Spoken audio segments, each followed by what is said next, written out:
The gatehouse lamp showed him a heap of dark cloth against the iron, and Gareth Aldrich, 4th Duke of Kirkham, had already ridden 4 yards past it before his mind caught up with his eyes and told him it was a woman. He was off the horse before it stopped. She was face down in the drift with one arm through the gate bars, as though she had been trying to reach the bell chain and had run out of everything at once. No cloak, one shoe, a thin evening gown, sodden and frozen stiff at the hem, and hair come entirely down and freezing into the snow. The blizzard had been going since 4. It was now 11:15. "Ho, the gate!" His voice went nowhere in the wind. He got his hands under her and turned her over, and the lamp caught her face, and Gareth stopped for 1 full second with his heart going oddly. He knew that face. He could not think from where, and there was no time to think, so he put it away and got her up across his shoulder and carried her the 200 yards up the drive himself, because the horse would not stand, and he was not going to set her down again. Mrs. Loach met him in the hall with a candle and one look, and after that there was no talking, only work. The fire in the south chamber built up until the chimney roared, hot bricks, blankets, dry flannel, the housemaids running. Gareth stood outside the door in his wet coat with snow melting off him onto the marble for 1 hour and 11 minutes, and then Mrs. Loach came out and said, "She is breathing easier, Your Grace. 2 toes are frostbitten and she will lose the nails. If she had lain there another half hour, I should be telling you something different." "Who is she?" "There is nothing on her. No purse, no ring, no name in the gown. The needlework is good, Your Grace. That gown was made for her by somebody who was paid properly." Gareth went and stood at the window and looked at the snow driving level across the park. "Send Hobbs to the crossroads at first light," he said, "and to the Rose at Cadle. Somebody has lost her, and I want to know which direction from." She woke on the 2nd afternoon. Gareth was sent for. He came in and stood well back from the bed, hands behind him, because he had been told by his sister for 15 years that his face at close range frightened people, and he had come to believe it. The woman looked at the room, at the fire, at the bed hangings, at him. "Where am I?" she said. Her voice was ruined with cold and unmistakably educated. "Kirkham, in the county of Ash. You were found at the north gate on Tuesday night in the snow." He kept his voice as flat as he could. "You are safe, you are ill, and nobody in this house will trouble you. Will you tell me your name so that I may write to your people?" She opened her mouth. He watched something happen behind her eyes, a groping, then a widening, then a horror so complete that he took an involuntary step forward. "I don't," she sat up too fast. "I do not know it, I do not know it. I know the shape of it. I know it as 3." Her hands went to her own face, feeling it like a woman checking a stranger. "I do not know my name. I do not know my name." Mrs. Loach got there first. Gareth stood where he was with his hands closed, and discovered a sensation he had not felt since a field surgeon's tent 9 years earlier. Absolute uselessness in the face of a wound he could not see. "Then we shall not need it," he said, when the worst of it had passed and she was lying back gray-faced and shaking. "You will stay here until you are well. If your name does not come back, you shall have the loan of one. My grandmother was called Perpetua and detested it. You may have hers until yours returns." Something in her face flickered. It was almost a laugh, and she was too weak to finish it, and Gareth thought that it was the bravest thing he had seen in 9 years. Dr. Nairn came out from Cadle and used the word concussion, and the phrase a blow to the back of the head, and asked whether she might have fallen from a carriage, and privately in the passage said that in his experience such things came back in pieces, or all at once, or never, and that there was no medicine for it but time and quiet. So Kirkham gave her time and quiet, which was the one thing Kirkham had in abundance. By the second week she could sit by the fire. By the third she walked the long gallery on Mrs. Loach's arm, 20 minutes at a time. She could not remember her name, her family, her county, or how she had come to be at the North Gate on the worst night of the winter without a cloak. But other things came back, and they came back sideways, and Gareth found himself keeping a list. She sat down at the pianoforte in the music room, which nobody had touched since his mother died, and played 4 bars of something before she stopped and stared at her own hands. She corrected the French of a letter he was dictating to Hobbs, quietly, apologetically, and entirely correctly. She glanced at the dinner table one evening and said, without thinking, "There should be 2 more covers at that end. You have said it as though for family," and then went scarlet and begged his pardon. She was, therefore, a gentlewoman, well taught, of a house that dined formally, and she had come to his gate in an evening gown with no cloak in a blizzard. Gareth wrote 17 letters, to the magistrates at Cadle, Furrow, and Stanley Bridge, to the inns along both turnpikes, to the coach offices, and because he was a careful man and disliked what he was thinking, a private note to a solicitor in town asking what was to be done if a woman with no memory should turn out to be somebody's ward. Nothing came back. Nobody had reported a young lady missing anywhere within 40 miles. That, more than anything else, kept Gareth awake, because a woman of that station does not simply fall out of the world unnoticed unless somebody prefers she had. She was, meanwhile, becoming part of the house, in a way he could not have prevented and did not try to. She reorganized the still cupboard. She taught the second housemaid her letters. She discovered the Kirkham library and worked her way along it like a woman eating after a famine. And she treated Gareth Aldrich, who had been called the Iron of Kirkham since he was 30, and had done a good deal to earn it, exactly as she treated Mrs. Loach and the boot boy and the gardener's dog, that is, without a particle of fear. "You do that," she said one evening in December, from the hearthrug where she was drying her hair after coming in from the snow. "Do what?" "Stand across the room from people, always 8 feet. I have measured it. I have been told my face is alarming." "By whom?" "By my sister, repeatedly and at length." "Then your sister is a fool," she said, "and I have never once been alarmed, and I should like you to come and sit down, because you have been standing in doorways all winter, and it makes my neck ache." Gareth came and sat down. He did not touch her hand. He wanted to, which was a thing he had no right to want from a woman in his house who did not know her own name. And so he sat with his own hands quiet on his knees and talked to her about drainage and his sister and the war, and afterwards lay awake half the night arguing with himself in the dark like a boy of 19. And all that time, somewhere at the back of it, the same small stone turned over and over the certainty that he had seen that face before, and the impossibility of placing it.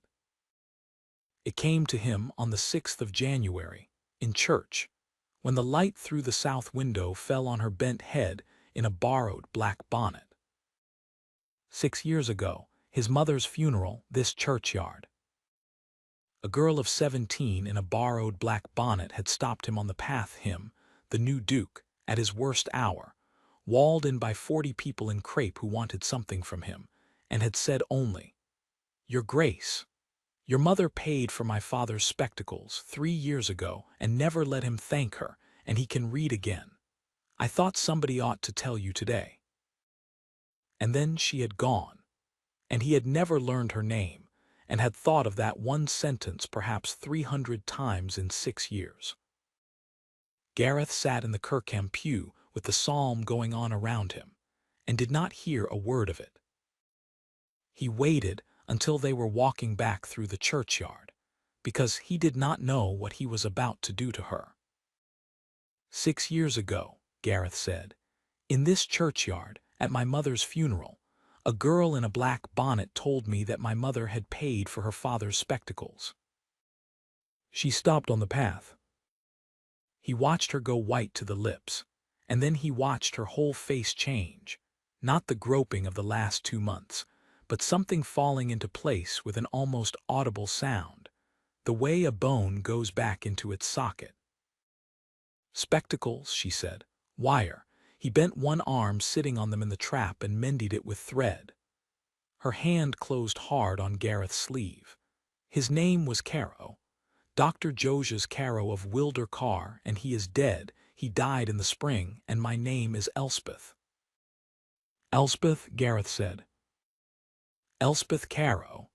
She said it twice more, greedily. And then the rest of it arrived, and she sat down on the flat top of a tomb in the snow because her legs would not hold her, and told him.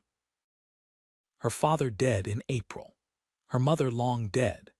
600 a year and Wilder Carr held in trust, and her mother's brother, Mr. Pelham, appointed her guardian by a will drawn in a hurry by a dying man who had trusted his wife's family. Mr. Pelham's debts. Mr. Pelham's creditor, a gentleman of 58 with a very poor character and a very great willingness to take Wilder Carr in exchange for a receipt. 11 weeks of being told she would consent. A locked door for the last 9 days of it. A chaise on Tuesday afternoon, going north through the beginning of the snow, with her uncle asleep and the blinds down, and Elspeth Caro getting the door open at the top of the hill above Cadle, where the horses always slowed, and jumping. I remember the hedge, she said, and then I remember your gate, nothing between. She touched the back of her own head. I must have struck something. Gareth found that he was holding the churchyard wall. Where is Wilder Carr? 31 miles, beyond Stanley Bridge. 31 miles. He had written to every magistrate and inn within 40, and no one had reported a missing gentlewoman, because the man who lost her had every reason on earth to say nothing at all. Miss Caro.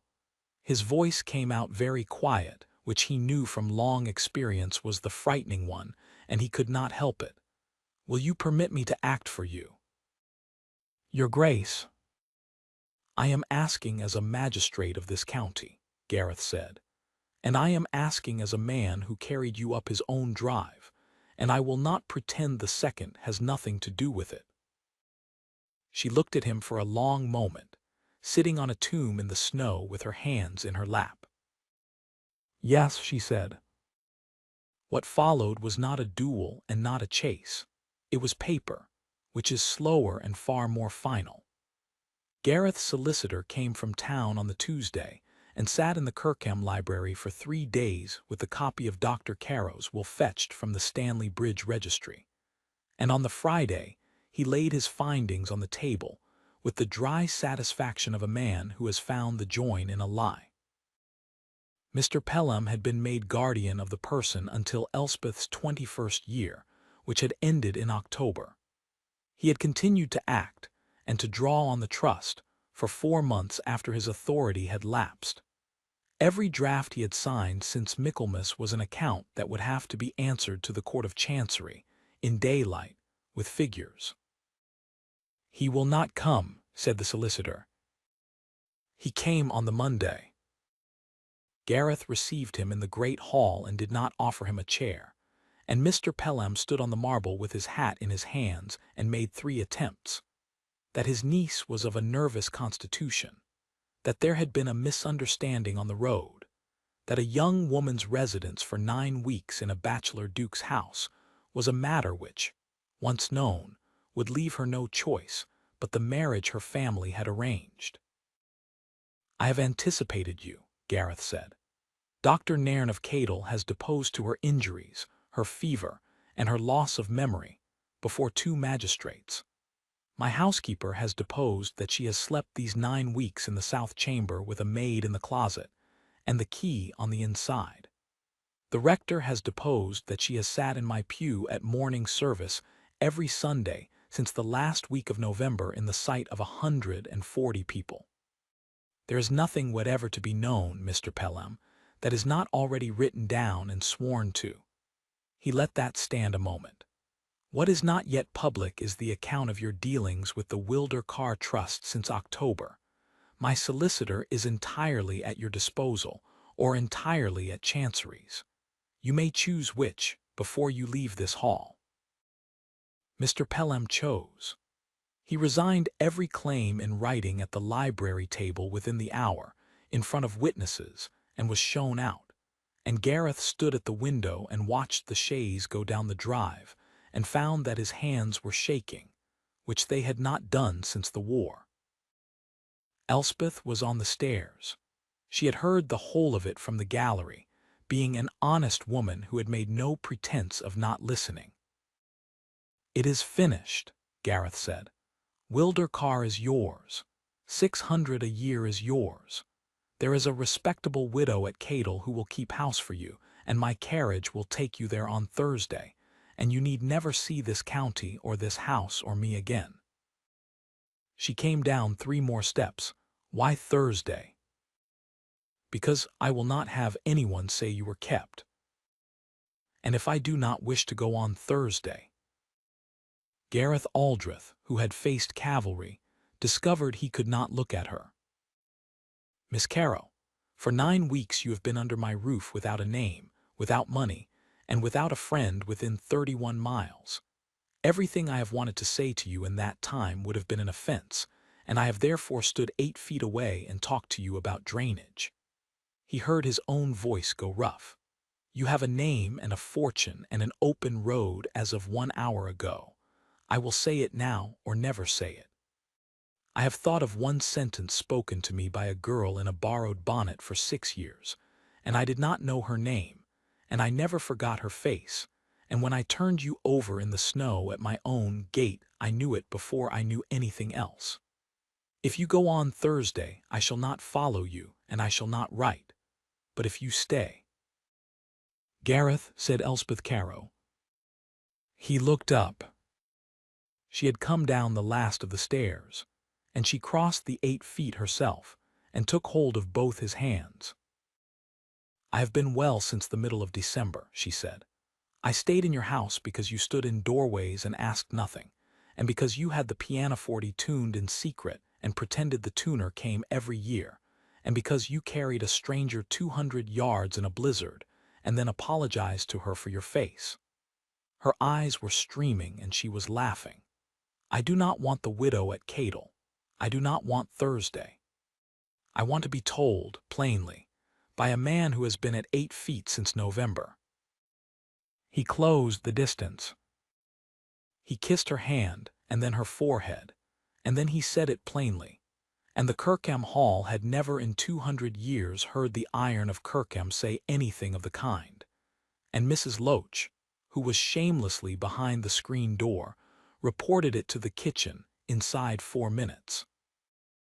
They were married at Cadle Church at the beginning of March, when the snow was going off the tops in dirty ribbons, and the first snowdrops were out along the churchyard wall, the same path, the same south window. Elspeth wore grey silk and her mother's garnets, recovered from Wilder Car along with a great many other things Mr. Pelham had considered his own. Dr. Nairn gave her away. The second housemaid, who could now read the lesson. Wilder Car was let to a good tenant, and the rents went to a fund for the tenant's schooling. The pianoforte in the music room was played most evenings for the next 30 years, generally badly, generally with the door open. And in the north lodge at Kirkham, above the gate where he had found her, Gareth had a lamp put up in a stone bracket and left burning every night of the year, in all weathers, for as long as he lived. When strangers asked why, the gatekeeper told them it was the Duke's order, on account of the roads. His wife knew better, and never said so, and every time she drove in under it after dark, she put her hand into his in the dark of the carriage, and he closed his fingers around it, and neither of them ever needed to say a word.